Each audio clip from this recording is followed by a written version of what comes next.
Breaking news UP రాజకీయం కొత్త మలుపు తిరిగింది. సింబల్ కోసం కొడుకుతో ఫైట్ చేస్తూనే ములాయం ఓ సంచలన నిర్ణయం తీసుకున్నారు.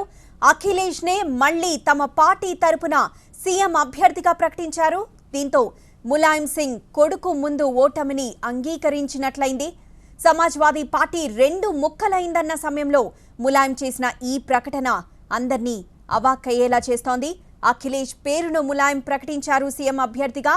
సమాజ్వాదీ పార్టీలో అంతర్గత కలహాలకు ముగింపు పలికినట్లే అని తెలుస్తోంది. మొత్తానికి యూపీ రాజకీయాలు కొత్త ట్విస్ట్ నెలకొంది. అఖిలేష్ పేరును యూపీ సీఎం అభ్యర్థిగా ప్రకటించారు ములాయం. దీంతో అంతర్గత విభేదాలకు ముగింపు పలికినట్లయింది. మరింత సమాచారం మా ప్రతినిధి మహాత్మా అందిస్తారు.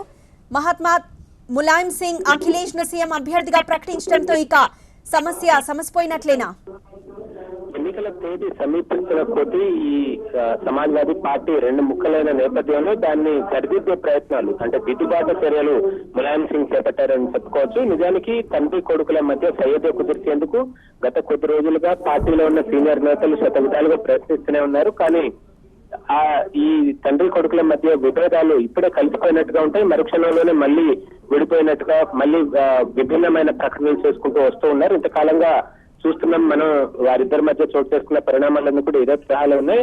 ఆ క్షణంలోనే కలిసిపోయినట్టు కనిపిస్తున్నారు. మరుక్షణంలోనే ఎవరికి వారు వేరుకుంపట్టు పెడుతున్న వాతావరణం కనిపిస్తుంది. అయితే ఈ రోజు మాత్రం ఢిల్లీలో కొన్ని కీలకమైన పరిణామాలు చోటు చేసుకున్నాయి. ఎన్నికల సంఘం కేంద్రంగా రెండు పక్షాలు కూడా ఎన్నికల సంఘం దగ్గర తమ ప్రమాణ పత్రాలను దాఖలు చేశాయి. పార్టీ సింబల్ ని తమ వైపు ఉంచుకోవడం కోసం రెండు వర్గాలు తీవ్రంగా ప్రయత్నించాయి.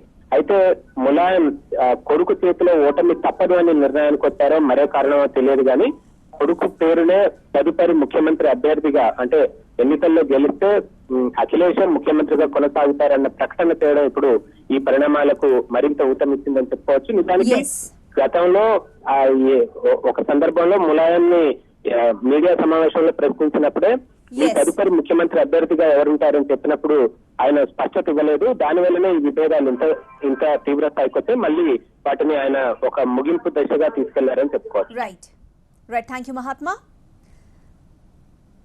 మొత్తానికి యూపీ రాజకీయం ఒక కొత్త మలుపు తిరిగింది. సింబల్ కోసం కొడుకుతో ఫైట్ చేస్తున్న ములాయం సంచలన నిర్ణయం తీసుకున్నారు.